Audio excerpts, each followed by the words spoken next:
একটি রাজনৈতিক দল তাদের ৫৫ বছর আগে যে আচরণ, সেই আচরণের বিন্দুমাত্র পরিবর্তন হয়নি, অথবা ৭০ বছর আগে যে আচরণ, সেই আচরণের পরিবর্তন হয়নি। এই দলের নেতাদের কর্মকাণ্ডের কারণে সেই পাকিস্তান আমলে পার্লামেন্টের মধ্যে চেয়ার ছুড়াছুড়িতে স্পিকার মারা যায়।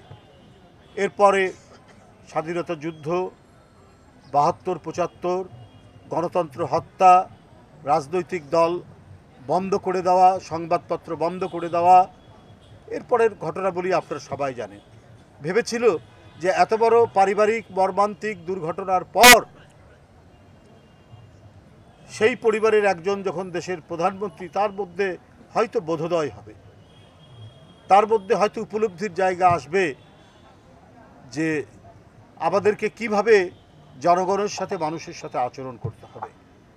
কিন্তু কোনো ধরনের বোধোদয় হয়নি শেখ হাসিনার।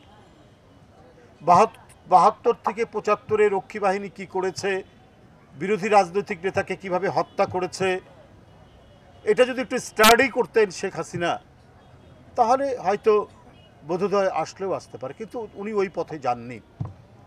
উনি গেছেন আক্রোশ আর প্রতিশোধের পথে। এখন তো মনে হয় ৭৫-এর ১৫ই আগস্ট যা হয়েছে, এটা অনিবার্য পরিণতি ছিল। কারণ এদের কাছ থেকে তো স্বাভাবিকভাবে, শান্তিপূর্ণভাবে কোনো কিছু আশা করা যায় না। কি তার বাবারা বলে, কি তার আমলে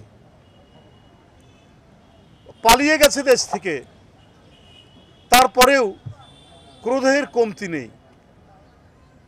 তো অনেকেই বলেছেন যে ক্রোধ কমবে কেন। এইটা ছিল শেখ পরিবারের টাকার খনি, টাকা উত্তোলনের খনি ছিল বাংলাদেশ। ১৮,৬০,০০০ কোটি টাকা এদের লোকরা পাচার করেছে। ১৮,৬০,০০০ কোটি টাকা ঋণ এসছে, ১৭,৩৫,০০০ কোটি টাকা তারা পাচার করেছে।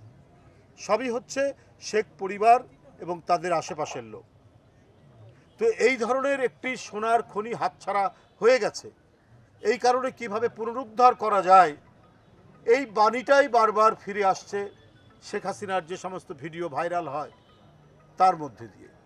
তার কোনো অনুশোচনা নেই, তাই অন্তরের কোনো ব্যথা নেই তার, সে মর্মাহত নয়।